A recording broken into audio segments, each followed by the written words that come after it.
Hola, el Señor les bendiga. ¿Cómo están? Nuevamente nos encontramos aquí a través de Facebook Live, el apóstol Claudio Bravo y quien les habla, Verónica de Bravo, para comenzar la segunda parte de lo que estamos estudiando hasta ahora, el libro de Apocalipsis. Así que si usted no pudo escuchar la anterior, vamos a estar subiéndola a YouTube, a nuestro canal de YouTube, Apóstol Claudio Bravo. Y vamos a hacer una oración para comenzar esta enseñanza y bueno, quizás usted tenga alguna inquietud, alguna pregunta, la puede dejar en la parte de comentarios para que nosotros las estemos investigando y podamos dar respuestas a todas las preguntas, porque la verdad que el libro de Apocalipsis es un libro que es para hacerse preguntas y es muy importante tener deseos de conocer la verdad acerca de esta enseñanza profética. Vamos a orar. Te damos gracias, Padre, por este tiempo de estudio de la palabra y que, aunque es un estudio de la Escritura, lo que vamos a estar compartiendo, la palabra que sale de este lugar produce muchas cosas especiales, produce sanidad, produce liberación, información y bueno, todo lo que las personas necesitan de ti, hoy pueden recibir su milagro, su salvación, su encuentro con Jesucristo. Todo está provisto porque es la palabra la que obra en los corazones. No somos ni siquiera nosotros, sino tu palabra, Señor. Te damos la gloria a ti en el nombre de Jesús. Amén. Amén. Bueno, gracias a todos por conectarse, por ser parte de este programa. Bienvenidos a todos ustedes. Queremos decirles que les amamos y que realmente estamos muy interesados en que juntos transitemos las páginas de este maravilloso libro, que no es un libro de terror, sino que es una revelación. Eso es lo que significa el nombre Apocalipsis, revelación. Y estamos caminando a través de esa revelación, de la luz, de la palabra revelada, de la luz del Espíritu Santo, para que podamos ir interpretando, entendiendo momento a momento, verso a verso, lo que el Señor quiso decirnos, porque si es una revelación, no, o sea, evidentemente lo que Dios quiere es que sepamos, si no dejaría que todavía eso quede oculto. Pero Apocalipsis es una revelación de acontecimientos que en ese momento eran presentes, para nosotros ya son pasados, de los acontecimientos presentes y de los acontecimientos futuros. Ahora, dijimos que había un texto que era la llave, la clave para entender el libro. Ese texto, no sé si alguno de ustedes se acuerda, los que lo vieron, lo anotaron o no lo anotaron. No puedo escucharte desde acá, pero me imagino que lo anotaste. Sí, es el capítulo 1, verso 19, donde el Señor le dice a Juan, escribe las cosas que son, las que has visto, las que son y las que serán después de estas. O sea, tres cosas. Ese capítulo, ese versículo, perdón, ese pequeño verso es la clave, la llave. ¿Por qué? Porque él va a escribir las cosas que has visto. Las cosas que has visto son las que el tiempo en que él había vivido con Jesús, más el tiempo donde está ahora en la isla de Pasmo y muchas cosas que había pasado. En el libro de Hechos de los Apóstoles aparece ahí. Todo eso es lo que él había visto. Ahora, el apóstol, el Señor le dice, pero también vas a escribir las cosas que son las cosas que iban a ocurrir de ahí en adelante y las que serán después de estas. Las cosas que es la época o la dispensación de la iglesia. Son 2000 años. Esa frase, las cosas que son 2000 años. Entonces, desde el tiempo de que el Señor levantó la iglesia hasta el día de hoy, la iglesia está presente en la tierra. Ahí vamos a encontrar porque todavía estamos en el tiempo del cumplimiento de la palabra, del mensaje a las iglesias. Ya lo vamos a ver. Por eso, hoy día, y ya hemos comenzado, empezamos con las primeras partes, el retrato de Jesús, la voz del Señor, lo que él pensaba, lo que Juan entendía, cómo él lo vivió. pero luego comienza ahora el mensaje a las iglesias. ¿Por qué 7? Si habían en ese tiempo más congregaciones. Porque el mensaje que le da el Señor no era un mensaje para cada congregación, era un mensaje generalizado, era para toda la iglesia de la historia de la humanidad.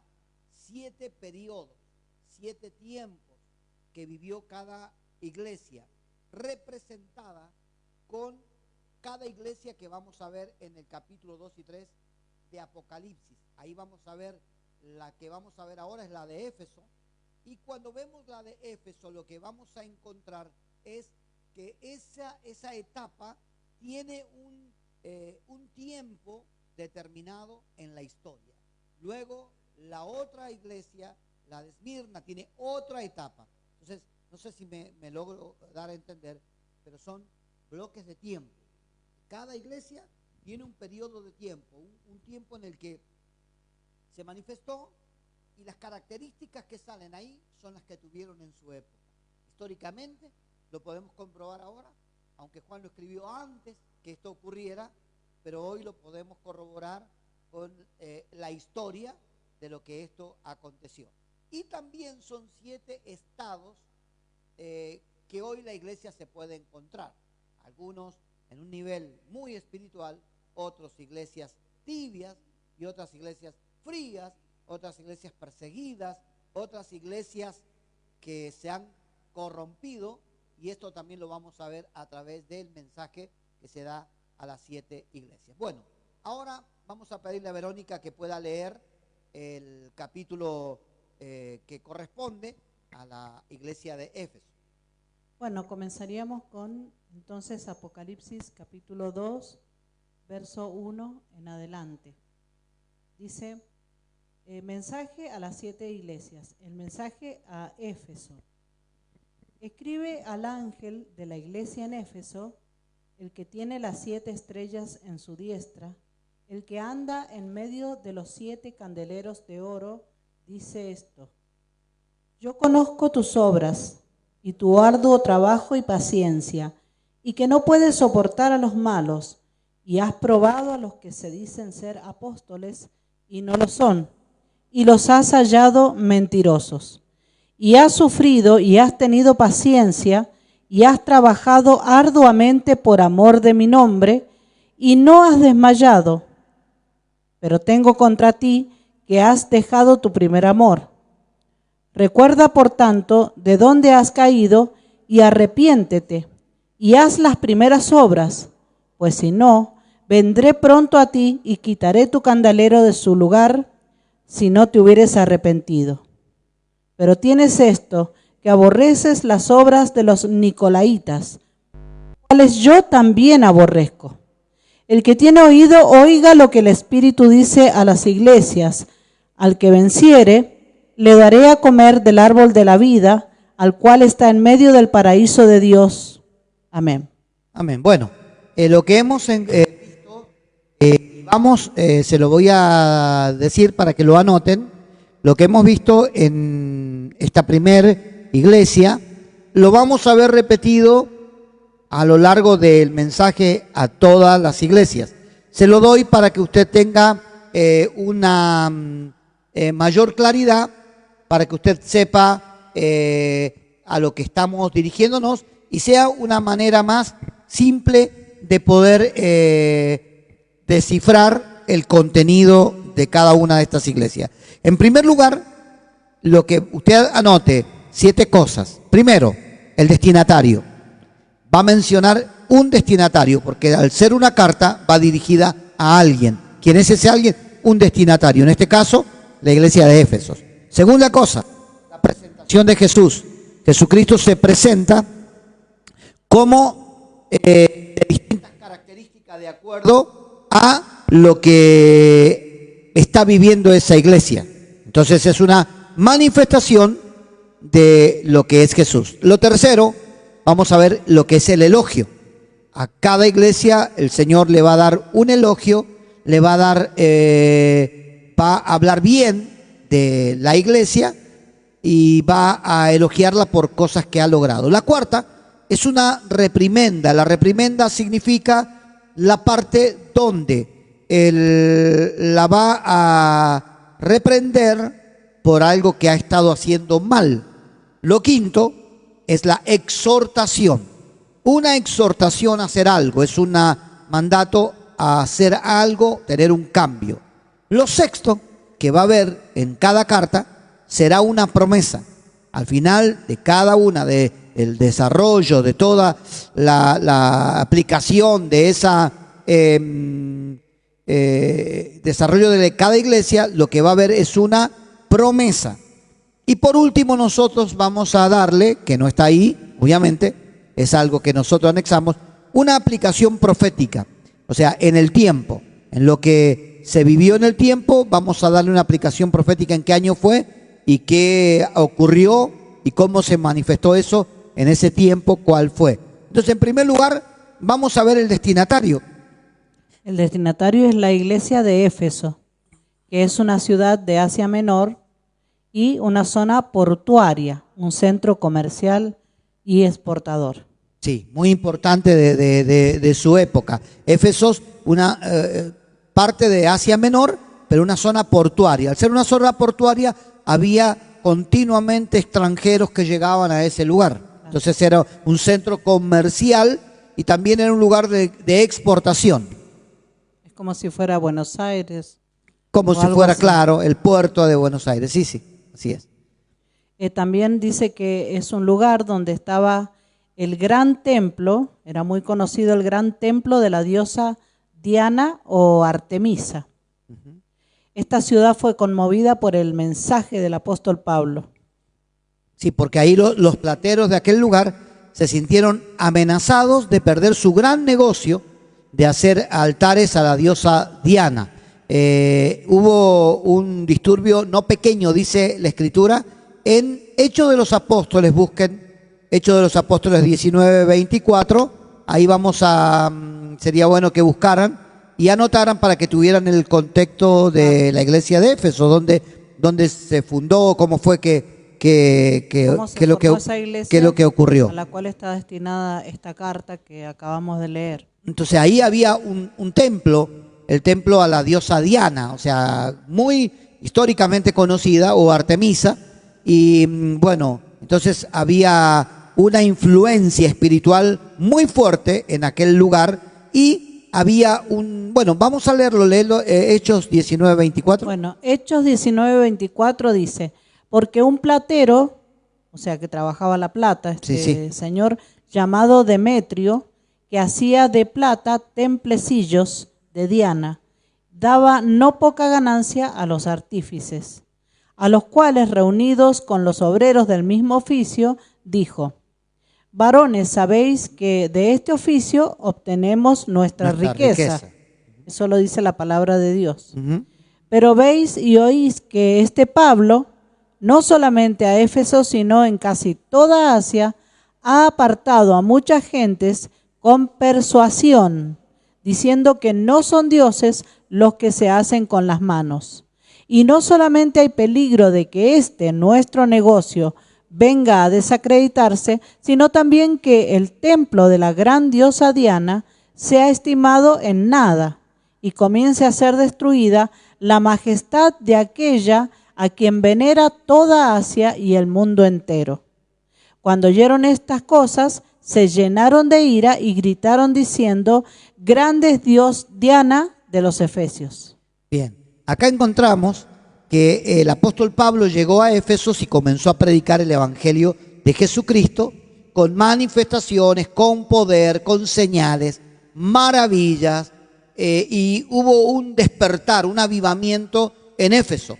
Pero esto generó un disturbio no pequeño, porque en esa ciudad, como estaba el templo a la diosa Diana, se exportaba, se vendía de plata, hacían templecillos que la gente se llevaba a su hogar, a su casa, a su ciudad, y adoraban a la gran diosa Diana. Pero ¿qué es lo que era detrás de esa idolatría? Lo que había detrás de esa idolatría era todo un negocio enorme, porque acá cuando vieron lo que Pablo predicaba, ellos dijeron, mira, este Pablo, no solamente a Éfeso, sino en muchos lugares, está arruinando este negocio que nosotros hemos tenido por mucho tiempo, nos ha llenado de riqueza, el vender los amuletos, el vender los templecillos, el vender estas cosas que la gente se las lleva como que son sagradas y que les va a mejorar su ambiente, le va a mejorar su casa, le va a mejorar su matrimonio, porque tenemos a esta diosa. Pero la predicación de Pablo le abrió los ojos a la gente y le hizo que se dieran cuenta que esos templecillos eran solamente una obra de fundición hecha por la mano de un artífice y nada más. No tenía ningún toque sagrado, ni milagroso, ni nada de eso. Pero la gente le iba a comprar y porque ellos le vendían no solamente el artículo, sino la historia, el que pertenecía a la diosa Diana. Entonces se enojaron y se armó un disturbio y comenzaron a gritar, grande es Diana, diosa de los efesios. Era esa, podemos decir, la patrona de aquella ciudad de Éfeso. Ahora, mucha gente estaba viendo, Verónica, que mucha gente en Éfeso, no solamente, estamos dando el contexto donde, por qué escribe esta carta, Dios le manda esta carta a Éfeso. Mucha gente en Éfeso también en ese tiempo, cuando se comenzó a fundar la iglesia, practicaba la magia.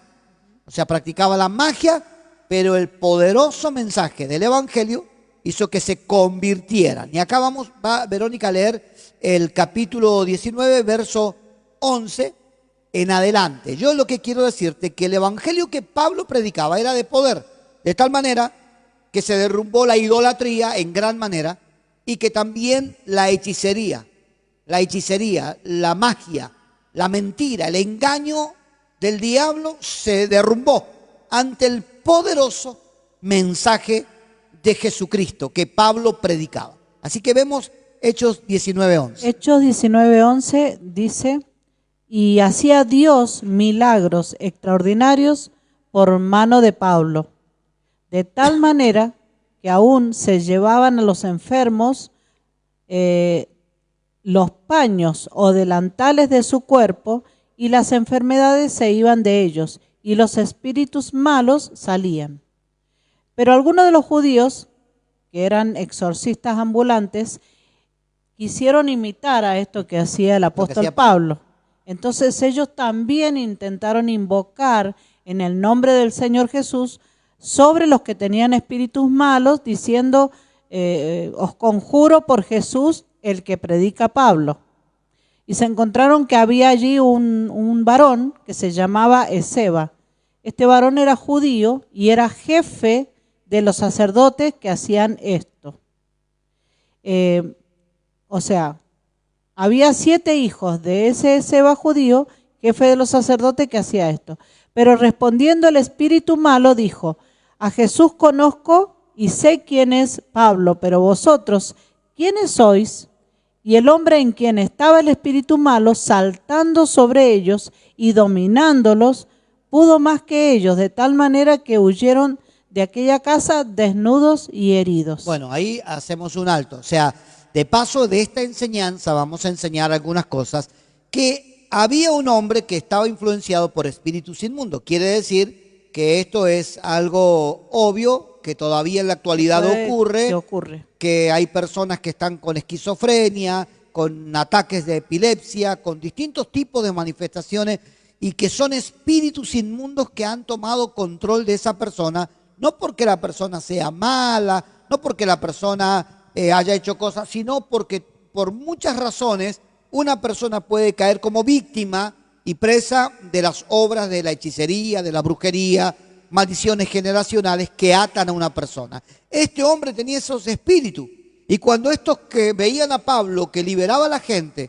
quisieron hacer lo mismo sin una vida consagrada, sin una vida llena del Señor, imitaron a Pablo, pero se metieron en un problema porque el endemoniado saltó sobre ellos y los desnudó y los golpeó a 7. Uno golpeó a 7 hombres. Quiere decir que este hombre tenía una fuerza extraordinaria, algo impresionante, sí, porque tenía espíritus dentro de su cuerpo que lo hicieron que se manifestara de esa manera. Bueno, por eso Pablo con autoridad reprendía y echaba fuera a los demonios y se iban. Jesús un día echó fuera de un hombre, dice que habían más de 2000 demonios. Imagínate, en un cuerpo, porque los espíritus no tienen volumen, no tienen peso, no ocupan lugar. Así que en un cuerpo habían más de 2000 espíritus inmundos. Imagínate cómo vivía este hombre. Y vivía desnudo, golpeándose, asustando a la gente, vivía cerca de un cementerio, aterrorizando a todo el mundo, porque algo lo controlaba, hasta que Cristo lo liberó y el hombre volvió a estar en su juicio cabal y quedó muy bien. Pero a estos hombres, imitadores, les fue muy mal. Y bueno, es que a los imitadores les va mal, porque hay que ser genuino. Y Pablo era un hombre verdadero, hombre de Dios. Por eso podía llevar con autoridad el mensaje. Esto ocurrió también en Éfeso. Entonces, ahora seguimos el verso 17. Esto fue notorio a todos, ¿no? Esto fue notorio a todos los que habitaban en Éfeso, lo que pasó con ese hombre, Sí, con ese hombre que saltó arriba de los que lo querían libertar. Dice que todos los de Éfeso se enteraron, así judíos como griegos, y tuvieron temor todos ellos, y era magnificado el nombre del Señor Jesús. Y muchos de los que habían creído venían confesando y dando cuenta de sus hechos. Asimismo, muchos de los que habían practicado la magia, dice que trajeron los libros y los quemaron delante de todos, y cuando hicieron la cuenta del precio de todos esos libros, hallaron que eran 50,000 piezas de plata. Y así crecía y prevalecía poderosamente la palabra del Señor. Así es. O sea, la conversión, el mover era tan grande, tanto la manifestación del avivamiento que Pablo llevaba encima, que esta gente era liberada, muchos milagros acontecían, hasta los paños que se sacaba de su ropa, se lo ponían arriba de un enfermo y eran sanados, y la gente comenzó a moverse detrás de eso, y luego estos quisieron imitarlo, no les funcionó, pero todos tuvieron temor porque empezaron a haber manifestaciones de lo sobrenatural, y se convirtieron magos, hechiceros, brujos, que habían estudiado la magia, practicado para tener poderes, pero se dieron cuenta que el mayor poder es el poder del Evangelio, del Espíritu Santo, de Jesucristo de Nazaret, de la sangre de Cristo. Entonces ellos se convirtieron y tomaron todos los libros que por años habían estudiado y los prendieron fuego, los quemaron. Porque yo me imagino que ellos habrán dicho, si esto no nos sirve a nosotros, no le sirve a nadie, lo vamos a quemar aunque hayamos gastado una fortuna. Y quiero decirte que esa gente, cuando gastó una fortuna en comprar libros de magia, seguramente nadie dijo nada. Ahora cuando los quemaron, habrán dicho, ¿cómo tanto dinero invertido y lo queman? Porque si vos tenés un montón de dinero invertido en veneno para tomártelo, mejor tiralo. No lo puedo decir, bueno, no lo voy a tomar, pero se lo voy a dar a alguien si lo quiere tomar, porque sería un peligro.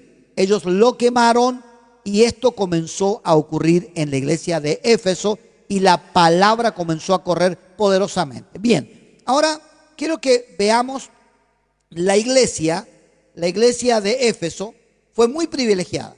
En primer lugar, porque tuvo de los mejores predicadores que podían haber en ese tiempo. De hecho, estuvo el apóstol Pablo, también predicó en Éfeso Apolos, también predicó en Éfeso Timoteo, y por último también el apóstol Juan fue uno de los predicadores. Así que de las iglesias, la de Éfeso es una de las iglesias más preparadas. Cuando vos lees la carta de Éfeso, ves al apóstol Pablo predicando en su tiempo de mayor madurez y habla de temas más profundos que en cualquier otra carta. Así que realmente, teológicamente estaba muy preparada, pero comenzaron a tener un problema. Esta iglesia comenzó en el fuego, en el avivamiento, en la manifestación, pero poco a poco se fueron apagando y se fueron acomodando La teología era todo, se escuchaban los mejores maestros, los mejores mensajes, pero se convirtieron en una organización y perdieron la esencia, el por qué, el para qué estaban haciendo lo que hacían. Se empezaron a enfriar. Entonces, acá vamos a ver, vimos a quién era dirigida, a Éfeso. Este era Éfeso. Esta era la iglesia a quien va dirigida esta carta. Una iglesia que comenzó a apagarse, que empezó en el fuego y terminó apagada, opacada, por la religión, absorbida por la técnica. Todo era técnico, tenían la liturgia, sabían todo, pero perdieron la esencia. Así que el punto número 2 que vimos es la presentación de Jesús. ¿Cómo se presenta Jesús aquí? Acá lo tenemos. Dice, el que tiene las 7 estrellas en su diestra, el que anda en medio de los 7 candeleros de oro. Bien. ¿Cómo se presenta Jesús? Como aquel que tiene en su mano las 7 estrellas en su diestra, las 7 iglesias. La iglesia está en la mano del Señor. Y el que anda en medio de los 7 candeleros, tiene a los 7 siervos. En la mano de Dios están las estrellas, que son los siervos, los líderes espirituales. Pero también Él se pasea en medio de los 7 candeleros de oro. Lo que está diciendo, todavía yo me paseo, todavía estoy. Si ustedes cambian, va a haber una gran manifestación. Pero si no, van a tener problemas, porque yo soy el que tengo en mi mano el poder, la autoridad. Y cada uno de los siervos que están en todo el mundo están en la mano de Dios. Están ahí. ¿Para qué? Para que Dios los guarde, pero también para que Dios los mire. Y Dios los observa. Y Dios los estudia. Y Dios espera el celo de cada uno de nosotros en nuestro servicio. Pero estamos esculpidos en la mano del Señor. Eso dice la Biblia. Yo soy el que tiene las 7 estrellas en mi diestra. Y el que me paseo en medio de la iglesia, de los 7 candelabros de oro. O sea, la iglesia no es una organización, es un organismo vivo. Dios está en medio nuestro. Es una iglesia viva. Tiene que haber manifestación, tiene que haber poder, porque el Cristo que servimos es un Cristo real y vivo.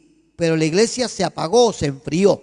Bien, Jesús se presenta como el que tiene todo en su mano, tiene poder. ¿Cuál es el elogio, Verónica, que el Señor le hace a la iglesia de Éfeso? Bueno, el Señor Jesús en esta carta les dice, yo conozco tus obras. Yo conozco tus obras, primer cosa.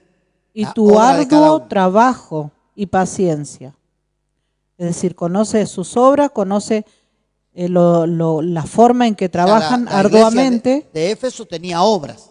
Exacto. Tenía obras, estaba trabajando. Tu arduo trabajo. O sea, era una iglesia que trabajaba. ¿Qué es esto? Un elogio que le está haciendo Dios. ¿Qué está elogiando Dios? Las buenas obras. La parte buena que tenía Éfeso. La parte buena de Éfeso. El arduo trabajo. ¿Dios dice que está mal? No, Dios lo elogia. Dice, me estoy muy feliz de ver tus obras, tus buenas obras, tu arduo trabajo. Qué importante el trabajo arduo. ¿Cómo tiene que trabajar la iglesia hoy? Arduamente. Trabajar con esfuerzo. ¿Qué más elogia de ella? La paciencia. La paciencia. O sea, líderes, tenemos que tener paciencia con el pueblo. Tenemos que tener paciencia con la gente. Tenemos que tener paciencia como la que Dios tiene con nosotros y como la que tuvieron alguna vez los hermanos que nos trajeron a Cristo. La impaciencia no nos va a ayudar. Él elogia la paciencia. Quiere decir que la paciencia es buena a los ojos del Señor. Y que Él sabe si la tenemos o no. Seguro. Dice, yo conozco tu arduo trabajo y paciencia y que no puedes soportar a los malos. Bien, no puedes soportar a los malos, quiere decir que los malos pueden estar, pueden venir, pero tú no eres el que lo acepta esa condición, que tranza con esa condición, que tranza con el mundo, que tranza con cosas raras. No, lo que es malo y lo que es bueno es de parte del Señor. Y dice acá algo muy importante, y has probado a los que se dicen ser apóstoles y no lo son, y los has hallado mentirosos. Bien, entonces ese es un elogio. El elogio es, has probado a los que se dicen ser apóstoles y no lo son, y los has hallado mentirosos. Porque no todos los siervos de Dios son apóstoles, pero hay algunos que se dicen ser o se hacen llamar apóstoles, y dice acá, y tú los has probado. Quiere decir que hay apóstoles que no lo son, entonces quiere decir que hay apóstoles que sí lo son, que estos no son de los 12. Quiero así acotar a la pasada. La Biblia habla de los apóstoles, sí, habla de 12 apóstoles que fueron los apóstoles que estuvieron directo con el Señor. La característica de ellos es que vieron al Señor, que caminaron con Él y que se manifestó Dios en su vida, y entre todos ellos tuvo 12. Uno de ellos lo traicionó, Judas, quedaron 11. Echaron suerte y la suerte cayó sobre uno que había estado desde el principio con ellos, llamado Matías, pero nunca vemos ninguna obra de Matías. Pero ellos lo eligieron para rellenar el lugar porque decía, tome otro su oficio, el oficio de Judas, porque eran 11 y tenían que ser 12. De acuerdo a la palabra, Dios dijo, tienen que ser 12. Pero Dios eligió al apóstol Pablo, que él dice, yo soy el más pequeño de todos los apóstoles, no merezco serlo, pero Dios me escogió. Y luego vemos que todos lo rechazaban porque decían, no es apóstol, porque él no caminó con Jesús, él no lo vio al Señor. Pero Pablo luego dice, yo lo vi resucitado, a mí se me apareció en el camino, yo tuve un encuentro con él y soy un apóstol porque el sello de mi apostolado son ustedes, es la obra, es lo que he hecho, ustedes son las cartas que yo he escrito.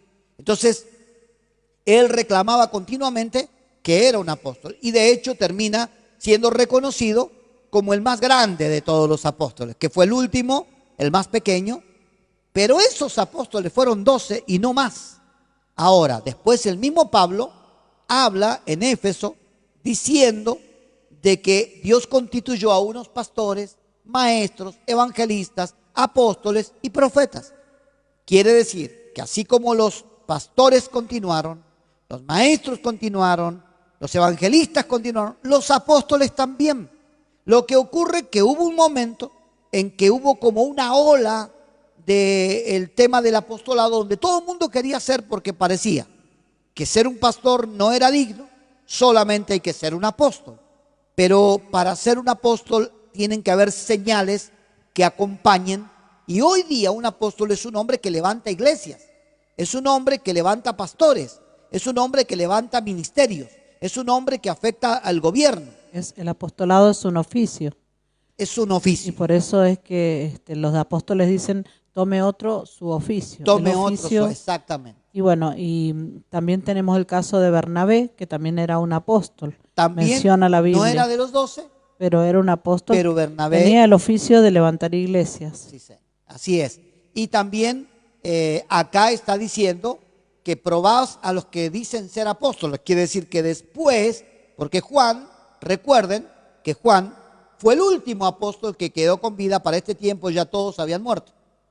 Pedro, Pablo, todos habían muerto. Solo quedaba Juan. Y él dice que había probado a la iglesia de Efesios los que decían ser apóstoles y no lo son.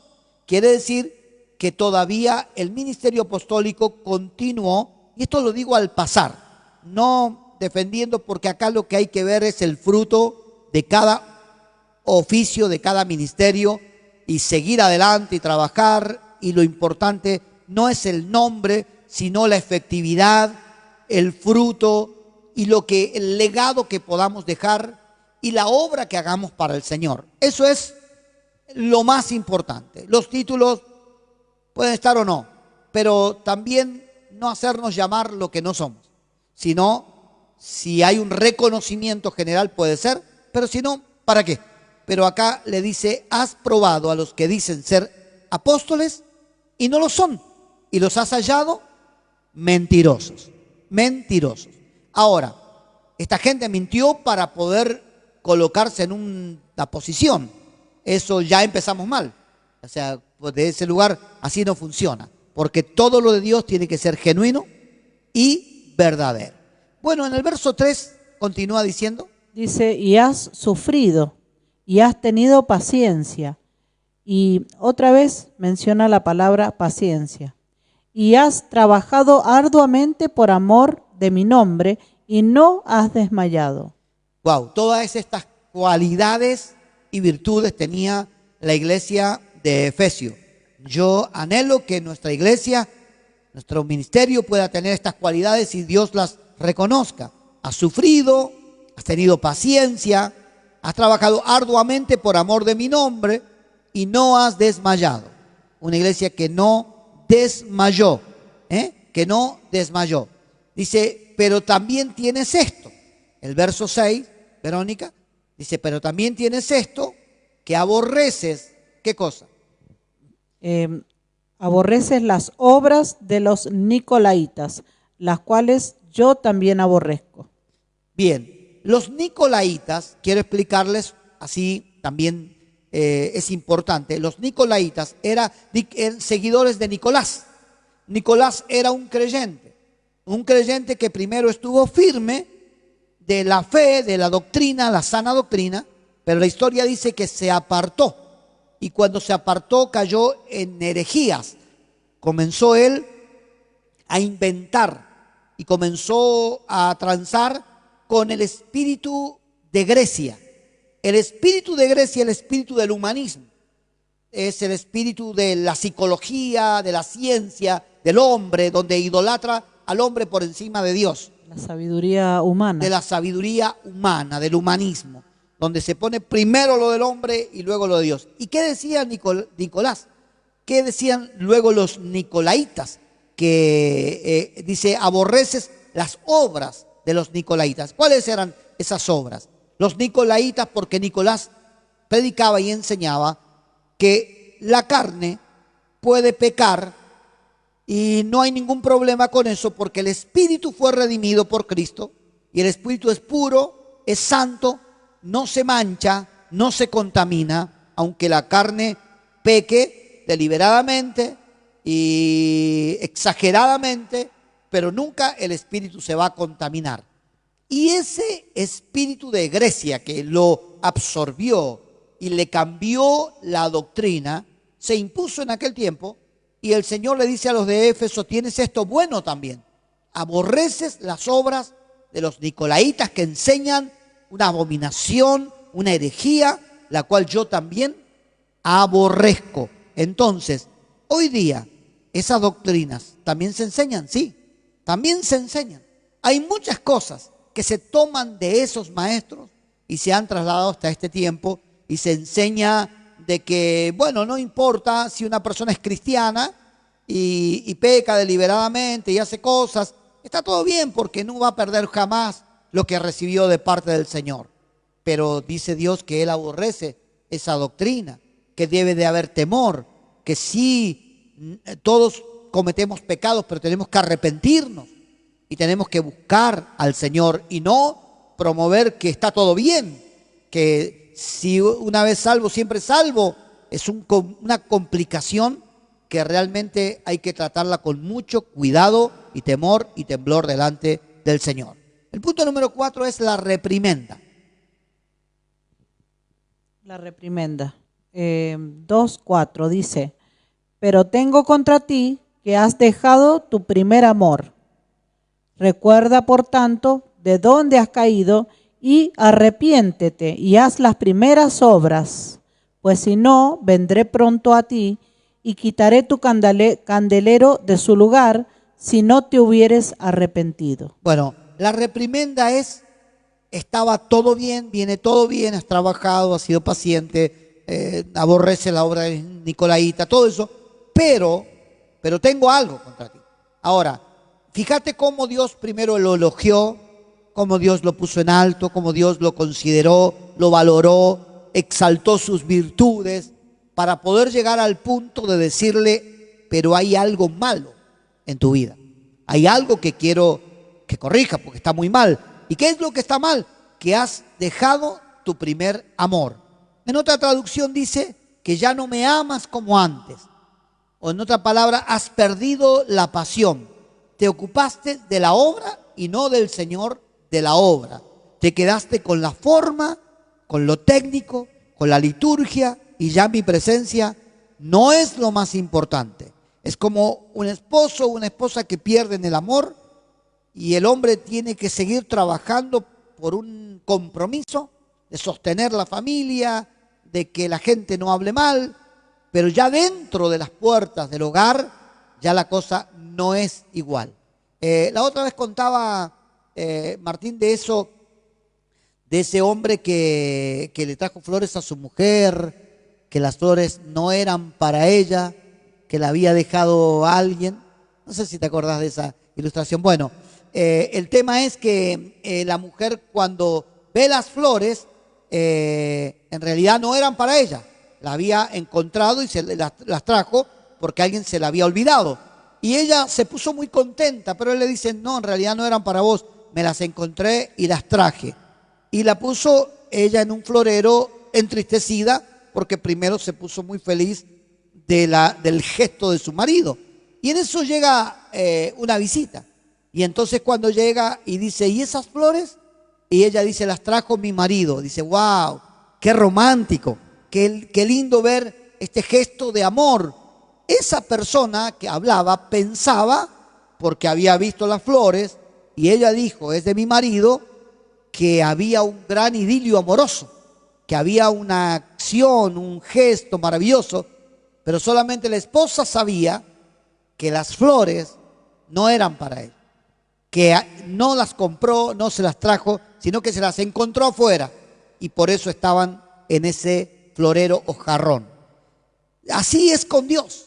Podemos hacer muchas cosas y los demás ver qué maravilloso lo que hacemos, pero solo Dios sabe si hemos perdido el primer amor. Si ya lo hacemos porque hay que hacerlo, a todo lo que hacemos, o lo hacemos porque realmente hay pasión, hay amor. Claro que el compromiso es importante, sí, pero el amor no debe de apagarse. Dice que las muchas aguas no podrán apagar el amor. El amor tiene que estar en nosotros, hacia el Señor, hacia la obra, hacia la gente, hacia la palabra. Es como un fuego que tiene que estar continuamente encendido. Por eso dice, las muchas aguas no podrán apagar el amor. Pero el Señor le dice con tristeza, ya no me amas como antes. Se lo dice a una iglesia. Hoy se lo dice a muchos creyentes que están compartiendo con nosotros este programa. Ya no me amas como antes, dice Dios. Has dejado de amarme como antes me amabas. Lo de antes fue maravilloso, pero comenzaste solamente a mirar las cosas, a apagarte poco a poco, y tu amor por mí, tu pasión, tus noches de vigilia, el tiempo en que solo querías oír mi voz, buscar mi espíritu, experimentar mi toque, deseabas eso más que todo, preferías más que la comida, preferías más que dormir, preferías más que cualquier otra cosa estar en mi presencia. Entonces Dios dice, no puedo negar que todo lo que haces está bien, pero sí en mi corazón tengo un dolor.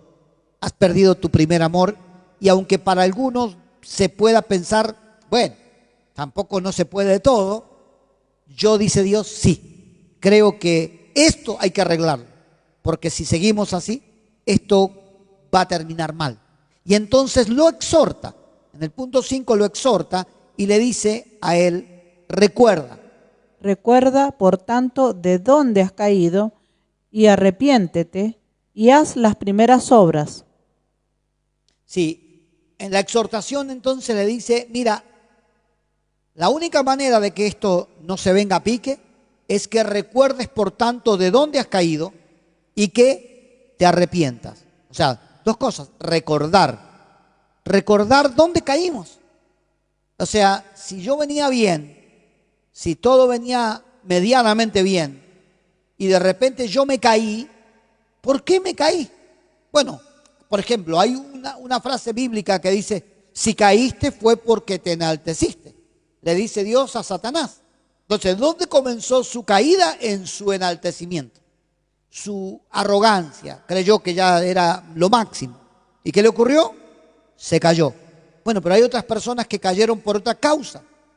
Mira de dónde has caído, mira dónde comenzó tu decaimiento, dónde comenzó tu caída, ¿dónde perdiste la pasión? ¿Dónde? ¿Dónde empezó eso?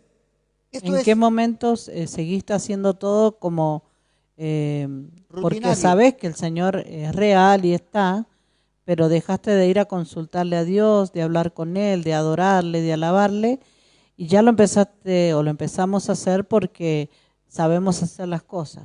Entonces, entonces yo puedo saber recordar de dónde caí. Todos podemos recordar. Si no lo hacemos, vamos a seguir igual. Pero el Señor dice, no, detente, parate y recordá. Hoy hay que hacer este ejercicio, recordar de dónde hemos caído, arrepentirnos, que la palabra arrepentimiento es metanoia, es cambio de dirección, de pensamiento, de forma de hablar, es un cambio de actitud. Entonces arrepiéntete y haz las primeras obras. O sea, acordate, volvé atrás, reiniciate, como hacen los chicos con las computadoras, con los teléfonos, cuando empieza a trabarse, cuando empieza a andar mal, dice, bueno, reinicialo. Y tenés que pagar, no sé qué hacer, para que se vuelva a aprender todo eso que estaba andando mal y se comience todo a ordenar. Vuelve a hacer las primeras obras, pues si no, vendré pronto a ti y quitaré tu candelero de su lugar si no te hubieras arrepentido. Entonces acá hay una consecuencia grave.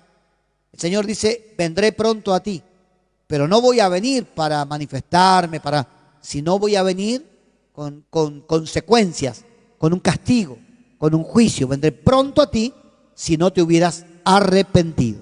Ahora, Dios le da una promesa, esto es la exhortación, ¿y la promesa cuál es?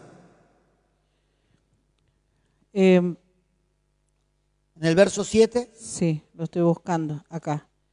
En el verso, el que tiene oído, oiga lo que el Espíritu dice a las iglesias. Al que venciere, le daré a comer del árbol de la vida, el cual está en medio del paraíso de Dios. Muy bien. El que tenga oídos para oír, oiga lo que el Espíritu dice a la iglesia y a cada creyente hoy. Bueno, si a alguno no, le incomoda lo que estamos enseñando, cada uno es dueño de hacer lo que quiera con la palabra, pero acá el Señor dice, el que tenga oídos para oír, es mejor que oiga. Oiga lo que el Espíritu dice a las iglesias. Sí, lo que Dios le está hablando a cada uno de los creyentes, a la iglesia en general, el que tenga oídos para oír, oiga, le conviene.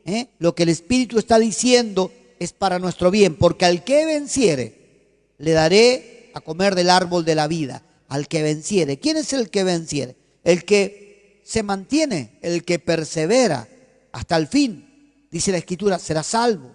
El que venciere es el que lucha, el que se vuelve a comenzar de nuevo para encender el amor que había perdido. El que acepta la reprimenda que el Señor le está dando o lo que le está diciendo, el que acepta, se humilla y vuelve a hacer lo que... Ese es el que está venciendo porque tiene una lucha. Nadie puede vencer si no hay una lucha. Y tal vez hay una lucha en tu mente, en tu corazón, en tu vida, en tus acciones, en tus hábitos. Pero si vos podés vencer de la mano del Señor, escuchando al Espíritu, Dios te va a dar la victoria. Porque si escuchas al Espíritu, Dios te va a dar para vencer. Y si vences, te dará de comer del árbol de la vida, el cual está en el paraíso de Dios. Bueno, ese paraíso que estuvo en el Génesis aparece acá en el Apocalipsis. Y ahora en aquel huerto el hombre comió del árbol de la ciencia, del bien y del mal. Pero acá Dios dice que te va a dar de comer del árbol de la vida. Está en medio del paraíso de Dios, el árbol de la vida. El árbol de la vida, de ese árbol que no podíamos comer antes. Porque cuando el hombre pecó, Dios lo sacó del paraíso para que no coma del árbol de la vida. Pero ahora, al final del tiempo, Dios dice, yo te voy a dar del árbol de la vida.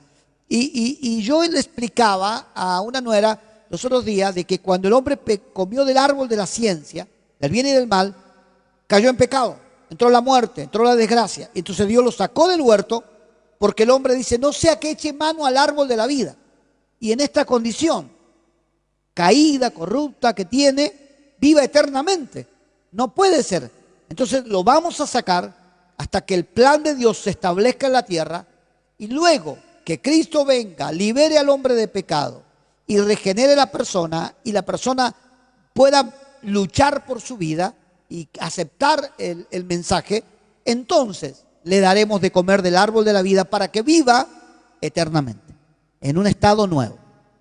Es importante escuchar entonces, como dice el que tiene las 7 estrellas en su diestra, escuchar lo que Él nos aconseja, arrepentirnos y volver a las primeras obras.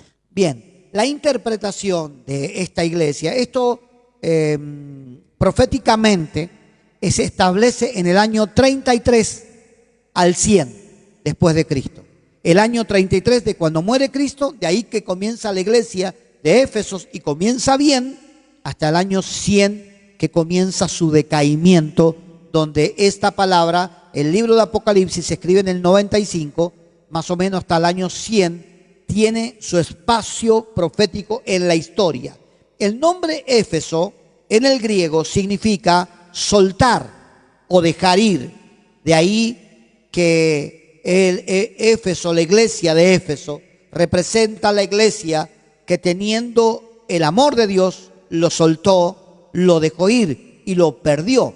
Perdió el fuego, la pasión por Dios, por su presencia especialmente, y luego se pierde el amor por las almas. Ya no es una iglesia que gana almas. Se pierde la pasión por la palabra, se reemplaza por cosas que llenan los huecos, pero no hay palabra. Se pierde la pasión por muchas cosas y solo se piensa en agradar a los hombres y no al Señor. Así que esto será una iglesia que irá en decaimiento. Una iglesia que va en decadencia total. ¿Verdad? La iglesia ha sido diseñada para que el Espíritu Santo sea el que dirija la iglesia, el que la inspire, el que la bendiga, el que la llene y que Él se mueva. Pero si nosotros lo dejamos ir al Espíritu de Dios, lo que vamos a hacer es hacer de memoria las cosas. Y volver a estar vacíos. Exactamente. Volver a estar vacíos. Ahora, ¿qué le espera a una iglesia así? A un creyente que no se arrepiente.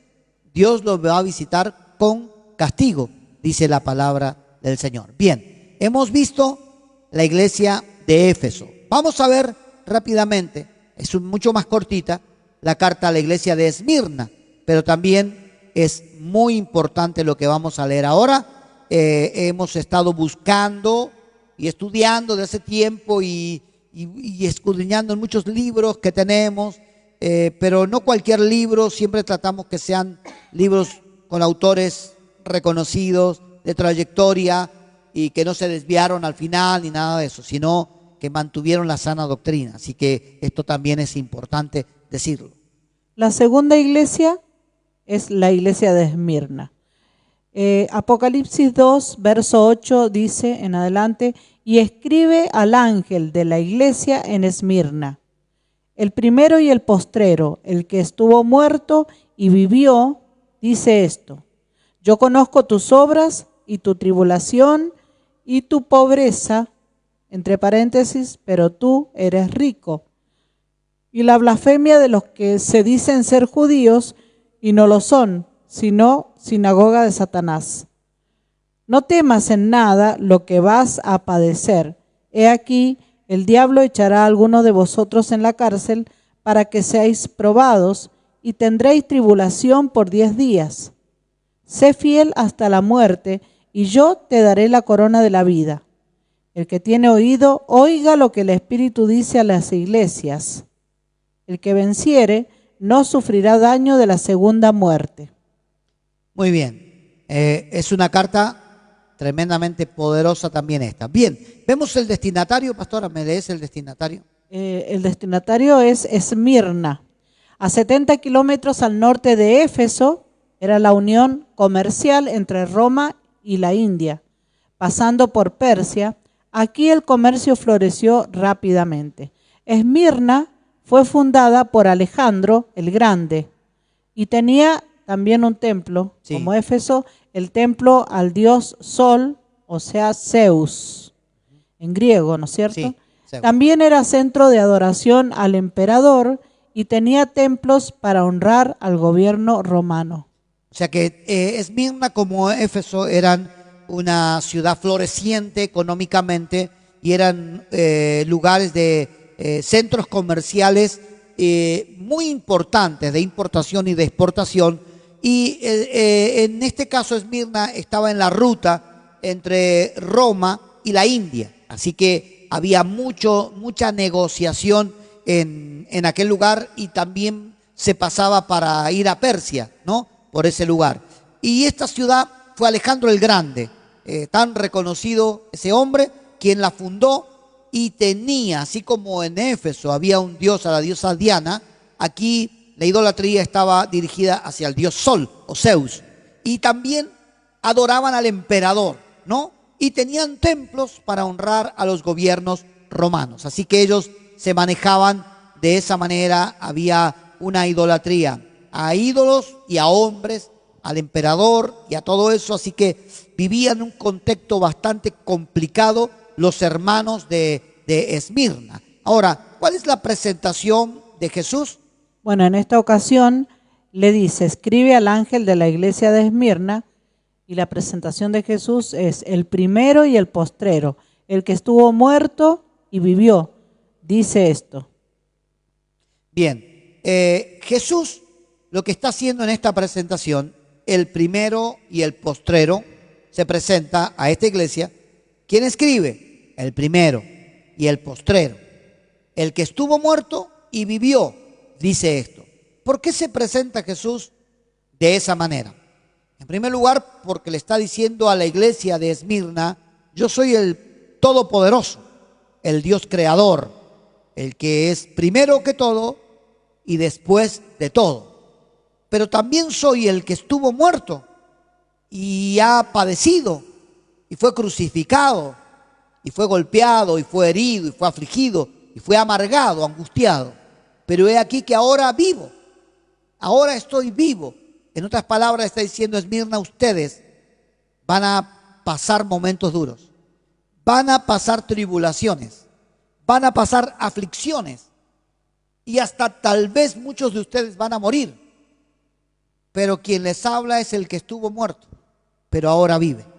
Así es. El que resucitó. ¿Qué está queriendo decir con eso? No tengan temor a los que los amenazan que los van a matar, porque a mí me mataron, pero yo resucité. Y así como yo vivo, ustedes también van a vivir. Porque es una época de la iglesia donde la iglesia sufrió terribles persecuciones, la de Esmirna. Y por eso es que Él les está alentando, decir que no tengan miedo ni siquiera a la muerte, porque Él estuvo muerto y ahora vive, y Él es el que, Venció como la muerte. venció la muerte, es el que les está hablando. Y le está dando esperanza, aliento en medio de la aflicción y de la tribulación. Ahora vamos a ver a esta iglesia cuál es el elogio que el Señor le hace. Apocalipsis 2:9 le dice, yo conozco tus obras y tu tribulación y tu pobreza, pero tú eres rico, y la blasfemia de los que dicen ser judíos y no lo son, sino sinagoga de Satanás. El elogio es yo conozco tus obras, nuevamente. No encontramos una iglesia que no tenga obras. El elogio, Dios siempre va a elogiar la obra, el trabajo, lo que se haga, lo va a elogiar. Pero también elogió la tribulación que estás pasando, la que vas a pasar, y tu pobreza, porque has perdido muchas cosas por amor de mi nombre, por servirme a mí, pero te digo la verdad, tú eres rico.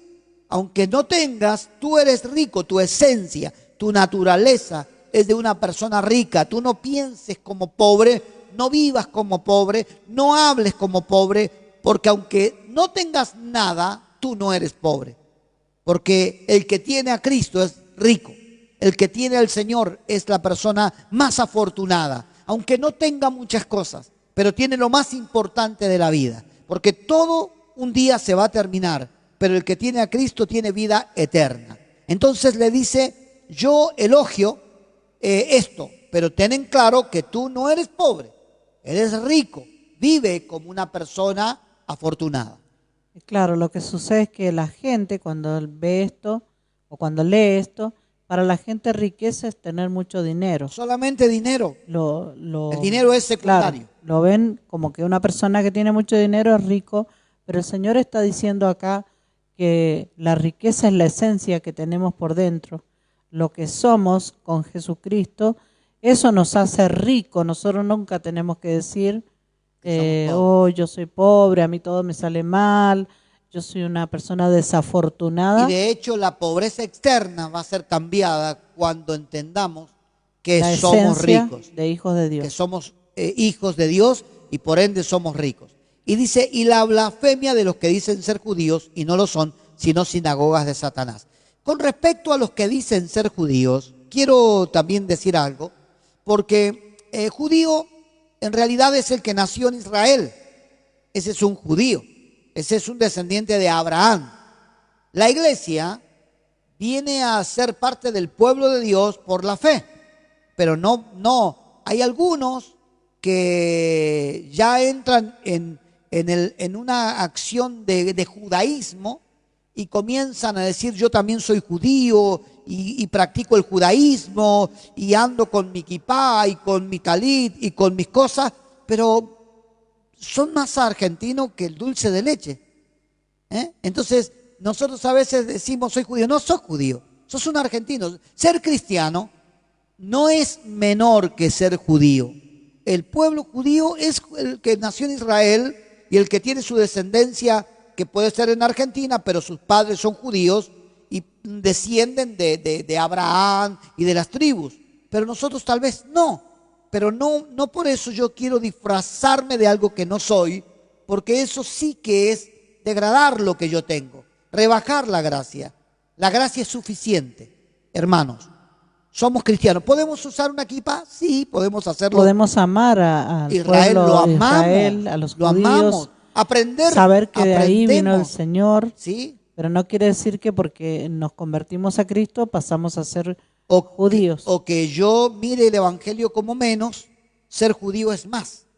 No es así, porque Israel es un pueblo único y la iglesia es un pueblo lavado en la sangre de Cristo, redimido, salvado. Dios nos injertó al olivo verdadero y somos parte, pero no somos judíos, somos cristianos, somos ungidos por el Señor.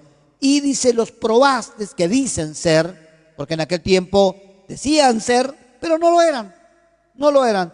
Y si habían convertido encima en sinagogas de Satanás, se dejaban usar por el diablo. Ahora, ¿qué más le dice? Verso 10. No temas en nada lo que vas a padecer. He aquí, el diablo echará a alguno de vosotros en la cárcel para que seáis probados y tendréis tribulación por 10 días. Bien, no temas en nada. Acá le dice, no temas en nada lo que vas a padecer, porque venía un padecimiento. El diablo echará a alguno de ustedes en la cárcel. Mirá la palabra que tenía Dios para Esmirna, pero para que sean probados. O sea, el diablo los estaba persiguiendo, los estaba probando, estaba tratando de demostrar que no eran verdaderos creyentes. Pero dice, Dios les dice, tranquilos, yo sé que están siendo probados. El Señor le dijo a Pedro, Pedro, Satanás te ha pedido para ser zarandeado. Y Pedro miró a Jesús y dijo, Señor, ¿el diablo? Sí, el diablo te ha pedido para ser zarandeado. Te quiere zarandear. Pero tranquilo, Pedro, porque yo he rogado al Padre. Entonces Pedro dijo, wow, gracias, Señor. Así que no voy a ser zarandeado. No, Pedro, yo he rogado al Padre para que tu fe no decaiga, porque sí vas a ser zarandeado. El diablo te ha pedido para probarte, pero yo he orado para que tu fe no decaiga. Esto es lo que está diciendo el Señor acá. Es el diablo el que te quiere zarandear. Es el diablo el que te quiere probar. Es el diablo el que quiere demostrar que vos no sos un verdadero hijo de Dios. Pero el Señor dice, no temas en nada lo que vas a padecer. No temas, porque yo voy a estar con vos y tendré tribulación por 10 días, dice acá, ¿verdad? Bien, ¿cuál es la reprimenda? Qué precioso cuando dicen no temas en nada. O sea, de lo que te venga, vos no tenés que tener temor porque yo soy el que te voy a fortalecer. Amén. Y le dice, sé fiel hasta la muerte y yo te daré la corona de la vida. Bueno. Ahora la reprimenda dice, el que tiene oído, oiga lo que el Espíritu dice a las iglesias. El que venciere no sufrirá daño de la segunda muerte. Bien, acá en esta parte donde viene la reprimenda, esta es una iglesia perseguida. Esmirna es una iglesia afligida. No hay reprimenda. No hay una exhortación, o sea, un reto, diciéndole, porque la iglesia se había mantenido pura por causa de la persecución, por causa de la aflicción, se había mantenido buscando a Dios, dependiendo de Dios, asistiéndose de Dios. Entonces, a esta iglesia y a la de Filadelfia no hay reprimenda. No las va a estar retando porque encuentra a la de Filadelfia la iglesia del amor y esta iglesia la iglesia perseguida. No hay, porque la iglesia perseguida es la que por donde quiera que iba predicando el evangelio, es la que cuando está perseguida busca más que nunca a Dios. Entonces esta iglesia no tiene reprimenda, pero sí tiene la exhortación de ser fiel hasta la muerte. Sé fiel, como eres ahora, sé fiel. ¿Hasta dónde? Hasta la muerte. Hasta la muerte. Porque yo te daré la corona de la vida. La corona de la vida. Yo te daré, te voy a coronar. En ese tiempo, esos eran lugares de competencias, donde se corrían en estadios, competían los deportes, las luchas, y se coronaban con una corona de laureles. Se ponían en la cabeza como una corona. Pero el Señor le dice, mira, corre, sé fiel, luchá, peleá la batalla de la vida, porque yo te daré la corona de la vida. Una corona, Pedro dice, incorruptible, inmarchitable, inaccesible. No se van a secar como los laureles, no se le van a volar las hojas, será una corona para siempre que Dios la tiene para aquellos que son fieles a Él. Y le da una promesa. ¿Cuál es la promesa que le da? Bueno, a la iglesia de Éfeso le dijo que le iba a dar del árbol de la vida que está en medio del paraíso de Dios. Y a la iglesia de Esmirna ahora le dice, el que venciere no sufrirá daño de la segunda muerte. El que venciere no sufrirá daño ¿de qué cosa? Segunda muerte. La segunda, ¿cómo hay dos muertes? Claro, la Biblia dice que hay una muerte segunda. ¿Y qué es la muerte segunda? La muerte primera es la que todos vamos a tener que pasar. Cuando se separa, la palabra muerte significa separación.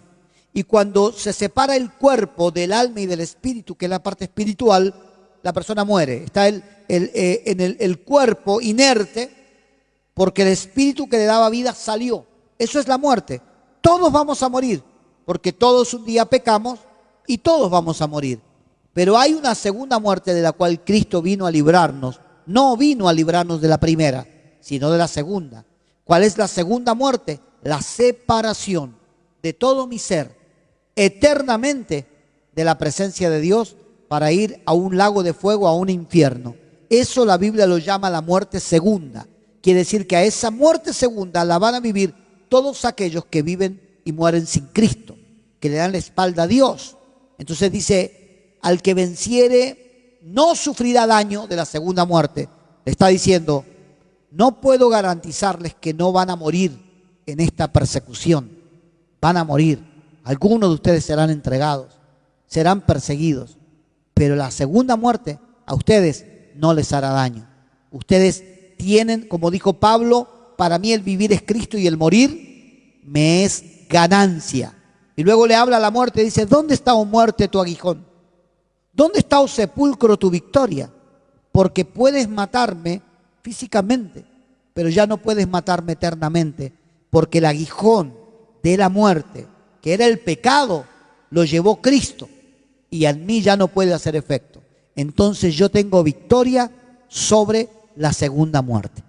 Qué promesa más poderosa. Ahora, para ir terminando, quiero que veamos el cumplimiento profético. Pastora, ¿podés leerlo? El cumplimiento profético año 100, entre el año 100 y el 312, o desde el 100 hasta el 312. Esmirna significa mirra aplastada. Y este fue el tiempo en que la iglesia sufrió las mayores amarguras perseguidas.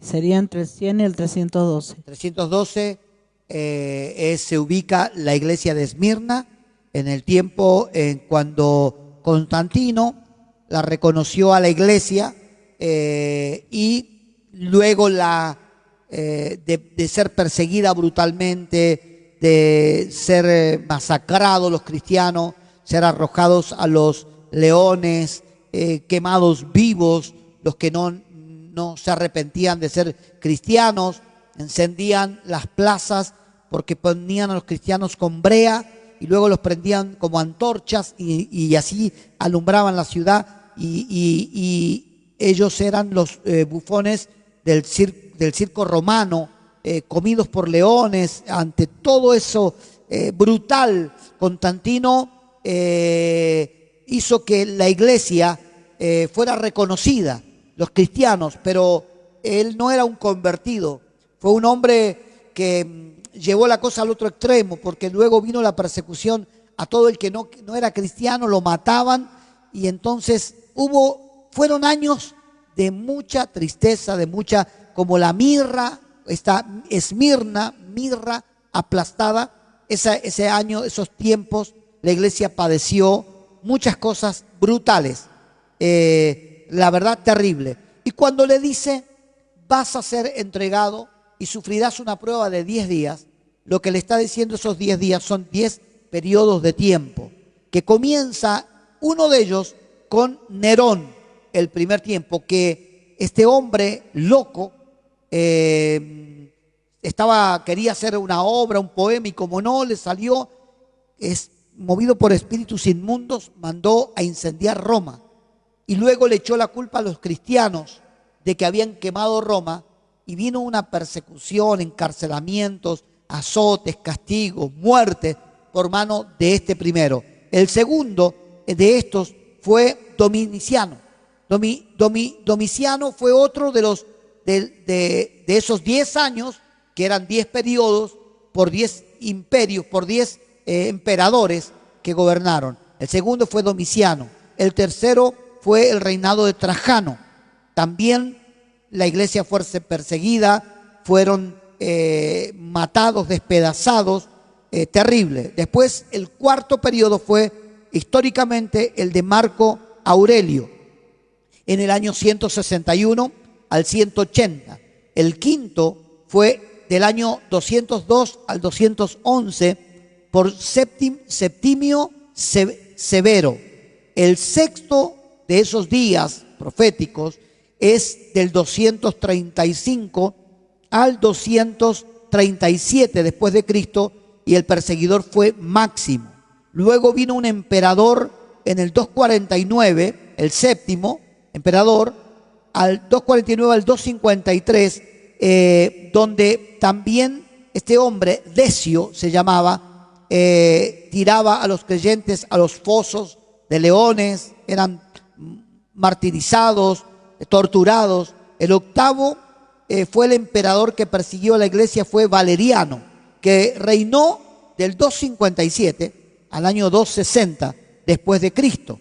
Luego el noveno fue Aureliano, que reinó del 270 al 275, y el último perseguidor fue Diocleciano, que reinó del 303 al 312. Por eso este es el periodo de Esmirna, de la iglesia que sufre, de la iglesia que padece, que es perseguida. Bueno, nosotros entendemos que en ese tiempo, después de que la iglesia se enfría, la de Éfeso, lo que viene es persecución, lo que viene es consecuencias. Y esto es lo que le pasó a esa iglesia en ese tiempo. Entonces, hoy día, con Verónica, quisimos compartir con ustedes, solamente no podemos seguir más, estos dos mensajes a las iglesias del tiempo de hoy: la iglesia de Éfeso y la iglesia de Esmirna, que significa mirra aplastada. Pero también en la vida de cada creyente a veces viene la aflicción. Cuando viene la aflicción te darás cuenta de que eso te lleva a buscar más a Dios, de que hablas de que Cristo venga pronto. Pero cuando no estás tibio, cuando estás en lo tuyo, cuando no te pasa nada, aparentemente bien, pareciera que tu corazón se apaga, se enfría, y vos decís, si Cristo viene, pero que no venga ahora, porque tengo planes, tengo proyectos. El Señor siempre va a ir poniendo balances a lo largo de la vida. Y hay algunos que han perdido el primer amor y tienen que recuperarlo. Y hay otros que están pasando por tribulaciones y angustias. Y Dios te dice, no temas. No temas, porque de nada lo que te va a pasar, porque yo voy a estar con vos para darte fuerza y para sacarte adelante. Y Dios te dice, las tribulaciones que hoy estás viviendo no se comparan con la gloria venidera que en tu vida ha de manifestarse. Así que ánimo, iglesia, vamos arriba, porque Dios está con nosotros. Y en este tiempo, si nos toca tener etapas de iglesia como de iglesia en aflicción, de la iglesia como Esmirna, bueno, vivámoslos con esperanza de saber que el Señor siempre nos va a guardar y nos va a librar de todos los males que vengan sobre nuestra vida. Como dijo el salmista, este pobre clamó a Jehová y Él me libró de todas mis angustias y de todos mis temores. Así que el consejo es, volvámonos al Señor. Vamos a orar en esta noche. Le voy a invitar que inclinen su rostro, cierren sus ojos y oremos al Señor. Amado Padre y Dios eterno, hemos compartido tu palabra poderosa. Estamos entrando en el libro de Apocalipsis. Estamos aprendiendo cosas que son realmente muy importantes para nuestra vida. Un poco de historia de lo que pasó, del espacio que representa cada iglesia, pero también un poco de la condición de cada iglesia y de cada creyente. Señor, hoy te pedimos por los que han perdido su primer amor, para que se puedan arrepentir y volver a hacer las primeras obras, y así, Señor, ser participantes del árbol de la vida. Te pedimos por aquellos creyentes que son como Esmirna, que están pasando momentos de tribulación, de persecución, de angustia. Señor, para que no teman, porque tú los vas a guardar en el hueco de tu mano y tú los vas a librar de la muerte, los vas a librar del mal, porque tu mano poderosa está extendida sobre cada uno de ellos. Gracias, Señor, por este tiempo. Gracias por la iglesia. Perdona nuestros pecados. Perdónanos como iglesia si hemos fallado, si hemos cometido errores. Pero te pedimos que nos ayudes a levantarnos y ser esa iglesia gloriosa que tú vienes a buscar en este tiempo. Gracias, Señor, en el nombre de Jesús. Amén y amén. Que el Señor les bendiga ricamente. Pastora. Bueno, vamos a pasar al momento de nuestras ofrendas y me va a alcanzar Josías el alfolí que nosotros tenemos acá. La palabra del Señor hoy nos decía que nosotros tenemos que volvernos a las primeras obras o a las obras que el Señor nos ha enseñado que las debemos hacer por amor a Dios, que no nos debe pesar. Así como Dios nos dio a su Hijo Jesucristo por amor a nosotros, como dice Juan, capítulo 3, verso 16, dice, porque de tal manera amó Dios al mundo, que dio, dice, a su Hijo Jesucristo, a su único Hijo Jesucristo, para que todo aquel que en Él cree no se pierda, mas tenga vida eterna. O sea que el Padre Dios nos dio a su Hijo. ¿Por qué? Porque nos amaba, dice la Escritura, ese verso. Entonces nosotros, porque amamos a Dios, hacemos las cosas que Él nos enseña, que son para nuestro bien, pero también para edificar la obra de Dios. Y bueno, así debemos aprender. Y decía ahora el apóstol en la enseñanza que todos tenemos que fijarnos qué cosas tenemos que corregir y darle a Dios lo mejor de nuestra vida. Y acá tengo un versículo importante que dice, y les daré, en Ezequiel 11, 19, y les daré un corazón y un espíritu nuevo, pondré dentro de ellos, y quitaré el corazón de piedra de en medio de su carne, y les daré un corazón de carne. Cuando nosotros tenemos no un corazón de piedra. El corazón de piedra, ustedes se imaginan cómo es una piedra. Una piedra está dura, rígida, no tiene movimiento, no tiene vida. Entonces el Señor dice que nosotros no debemos tener ese corazón de piedra, que Él ha venido para darnos un corazón de carne. Y un corazón de carne entiende los propósitos de Dios, ama a Dios y ama su obra. Por eso es que ofrendamos todas las veces que nosotros nos presentamos delante de Dios. Así que te invito que tú, si quieres ofrendar allí en tu casa, si estás dispuesto a hacerlo, si lo deseas, tomes tu ofrenda, que juntos vamos a orar y se lo vamos a presentar al Señor en esta noche. Yo voy a tomar mi ofrenda aquí y voy a orar al Señor. Padre Santo, gracias porque a través de la palabra tú nos has enseñado y nos sigues enseñando todas las cosas que nosotros debemos saber y lo que tenemos que hacer. Tú nos amas tanto que siempre nos estás recordando lo mucho que tú nos amas a nosotros, lo mucho que tú nos diste y lo que tú deseas que nosotros hagamos por ti. Gracias por poder ofrendar con un corazón de carne y no de piedra.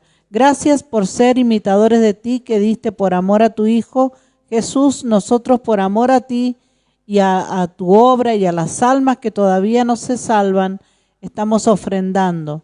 Es como que nosotros estamos también siendo colaboradores en tu obra, Señor. Nosotros no podemos salvar a la gente, pero sí ponemos lo mejor de nosotros para ayudar a que lleguen a tu camino, Señor. Bendice, multiplica, prospera, porque esa es la promesa tuya en la Escritura. En el nombre de Jesús, te damos gracias por poder hacerlo. Aún en este tiempo estamos ofrendando con alegría, gozo y sabiendo que tú eres nuestro proveedor. Gracias, Señor. Amén y amén. Vamos a depositar nuestra ofrenda aquí. Y de esta manera estamos terminando la reunión de esta noche, este tiempo de enseñanza del libro de Apocalipsis.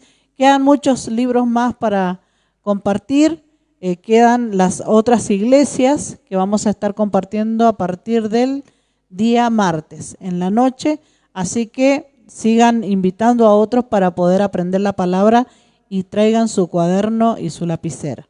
Y nos encontramos este sábado también en este lugar en Conectados. Mañana en la mañana con devocional a las 11 de la mañana. Y el sábado no se pierdan a las 19 horas. Todos estamos expectantes de ver la reunión de jóvenes que se titula Conectados y que para este próximo sábado tiene unas sorpresas tremendas. Yo he estado mirando y ahí chusmeando, voy a decir, y tiene muchas sorpresas y no me lo quiero perder. Y si tenés jóvenes en tu casa, invítalos a que puedan compartir con nosotros. El Señor les bendiga. Nos vemos pronto.